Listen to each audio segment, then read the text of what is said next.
Benvenuto all'ascolto di The Audio Journey, la newsletter dedicata all'industria del digital audio. Io sono Mirko Lagonegro, founder e CEO di MD Audio Strategy, e per questa prima puntata di una serie di conversazioni periodiche che avremo con le figure più autorevoli del mondo del digital audio e della comunicazione, sia italiani che stranieri, abbiamo voluto invitare James Cridland. James è founder e editor di Pod News, la più celebre newsletter al mondo dedicata alla podcast industry.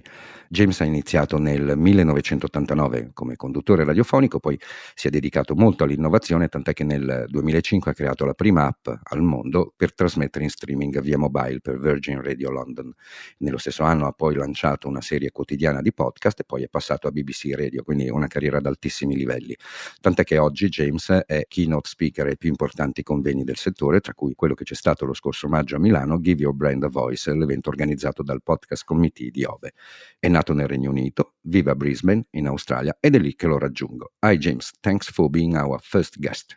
Oh, it's a great pleasure. Thank you for asking. James, let's start our conversation focusing on the Italian podcast market. Here's the thing. There's a huge gap between listeners and value.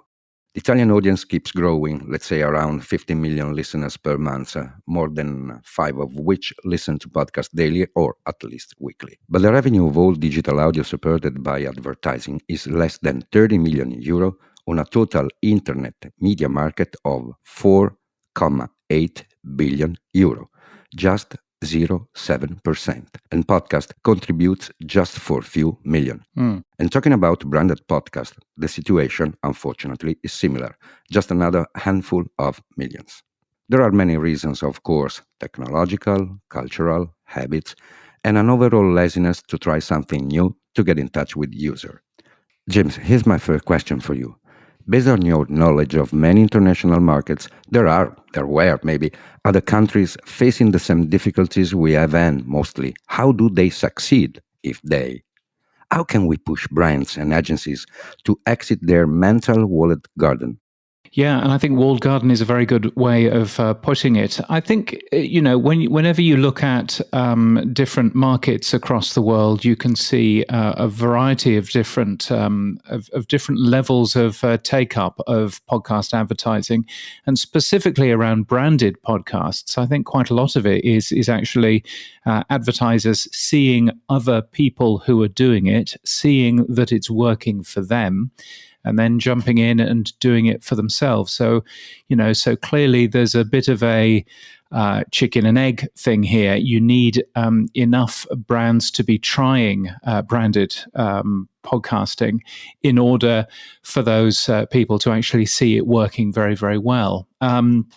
And I think some of this comes down to measurement, what we're actually measuring here, whether we're measuring things like downloads, and if we are, what we're comparing that with, which is an important thing, but also actually whether downloads is the right thing for us to be measuring. Because frankly, if you look at this in terms of time spent with a brand, then branded podcasts is the absolute leader. You wouldn't necessarily be spending 10 minutes, 20 minutes, 30 minutes with a specific brand if you're looking at radio advertising, if you're looking at TV advertising, but you certainly will in terms of a branded podcast.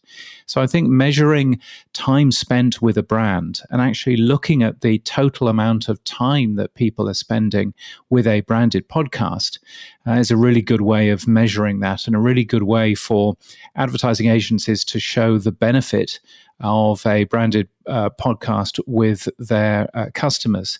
So I think that's one sort of side of it. The other side, of course, is to understand what a branded podcast is. A branded podcast really isn't a big 30-minute ad.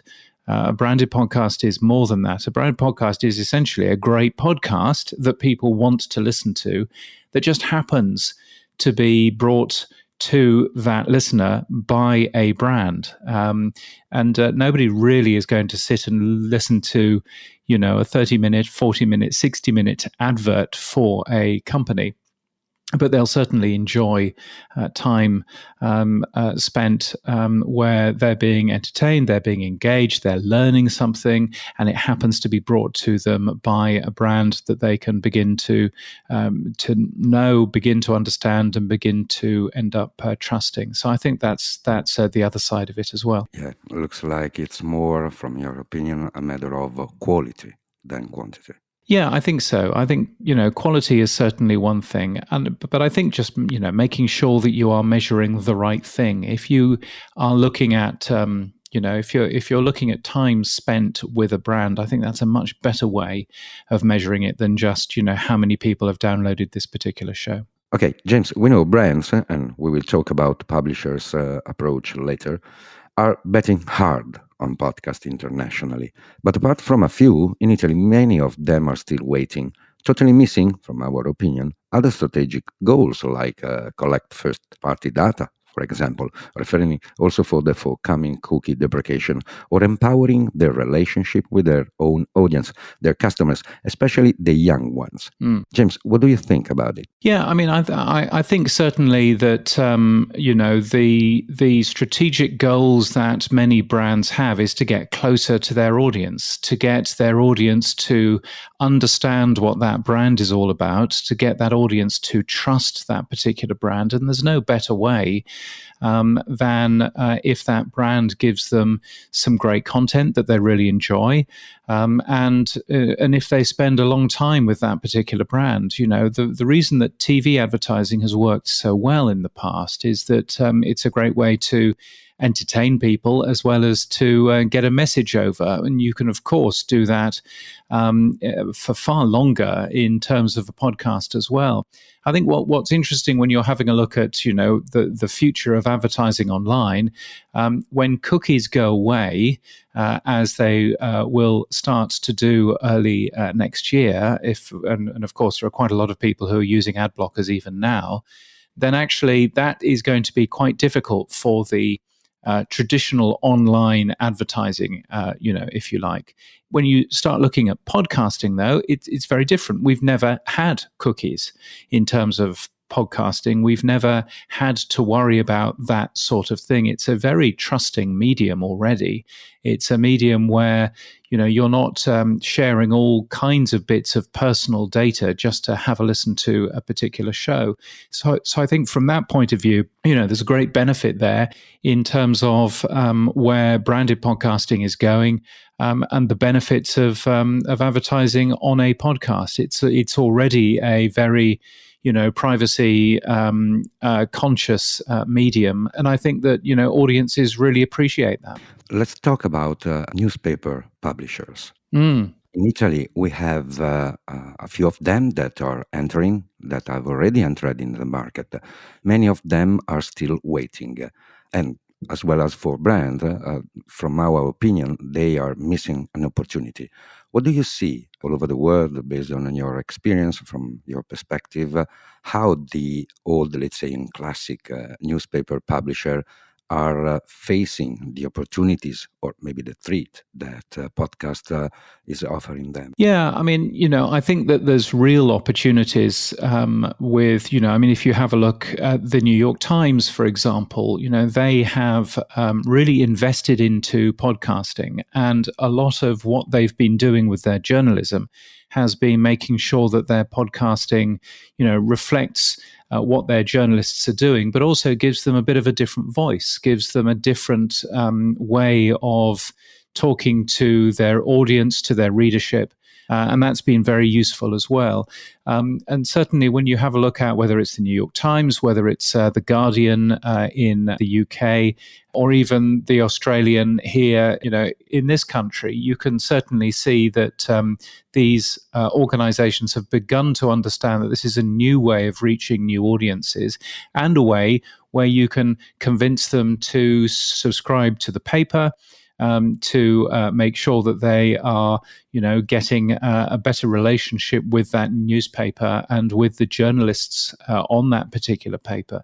So there's real opportunities, I think, from those companies, who are working quite hard with getting their journalists available on other platforms too. Also, I guess, to, let's say, start a conversation, start to be in contact with the youngest audience that start to exclude newspaper from their mediatic diet, I guess. Yeah, absolutely. And I think, all newspapers are understanding that they are more and more reliant, as in fact, older radio stations, more and more reliant on their older audience, and they need younger audiences to keep that company going for the next 5, 10, 15 years. And, clearly podcasting really helps with that. Podcasting is very much skewed to younger audiences. And from that point of view, it's a really good way of helping those media brands stay relevant for the next, as I say, for the next 10, 20 years or so. Okay. James, we've seen a lot of takeovers in the podcast industry over the past few years, probably according more to a, let's say, finance-based approach than an industrial one.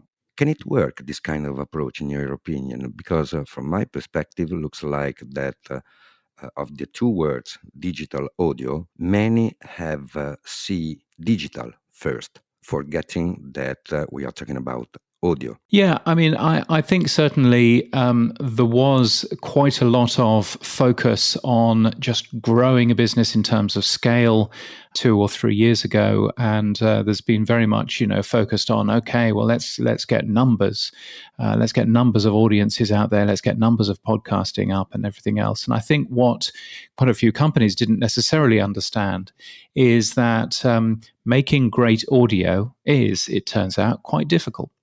And you need to really understand how to make great audio and how to work with that. And I think that's what people found out the first time that they were talking about branded podcasts as well, that actually it's a little bit harder than just getting your CEO in a room and getting them to interview people. Actually, people want more than that. People want rather more involved shows to educate them, to entertain them, and I think that that's certainly a side of that.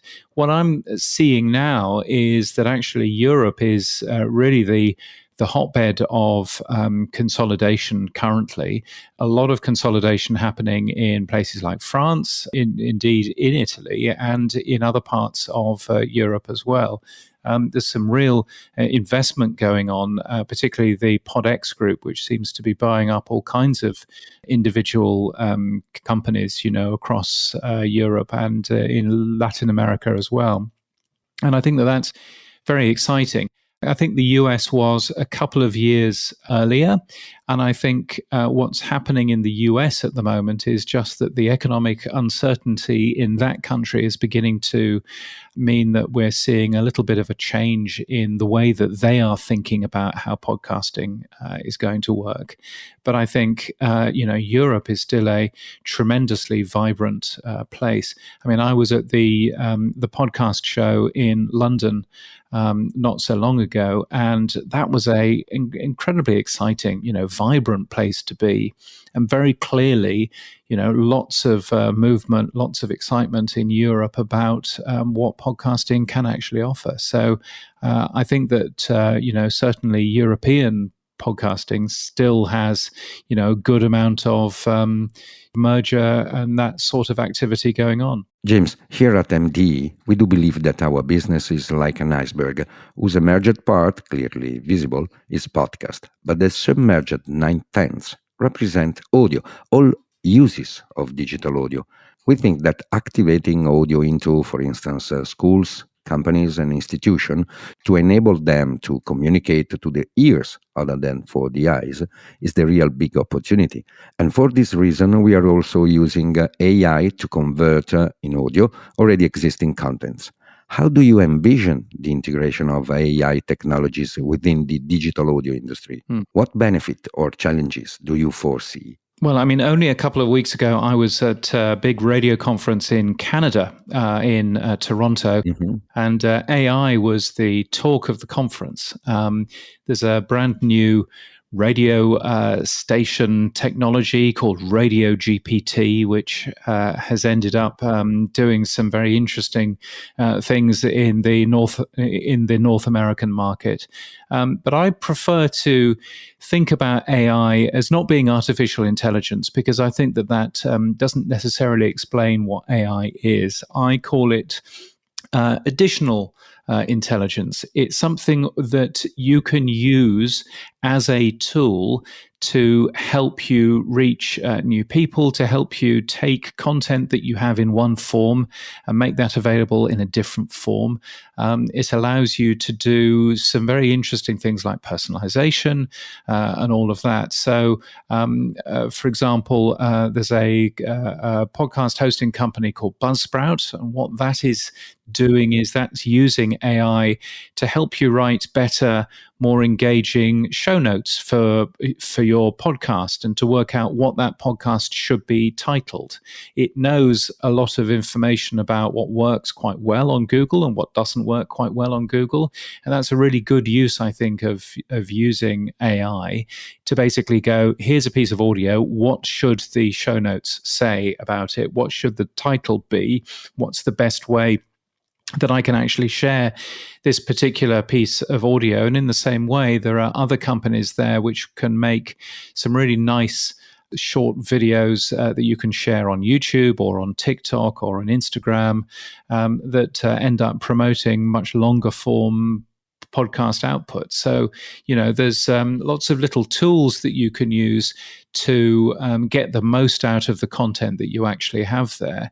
But on the other side, there are people who are using AI to do very personalized advertising, using the information that we already know about our audiences, where they are, for example, and therefore what the weather is like, where they are, what the time is, the time of day, and so on. So there's a bunch of companies out there who are doing some very clever pieces of technology which allow you to, for example, if you're listening to a particular podcast in the afternoon and it happens to be raining, then perhaps an advert for, I don't know, Starbucks, for example, might want to be advertising hot chocolate as a thing to warm you up in the afternoon rather than, a short espresso.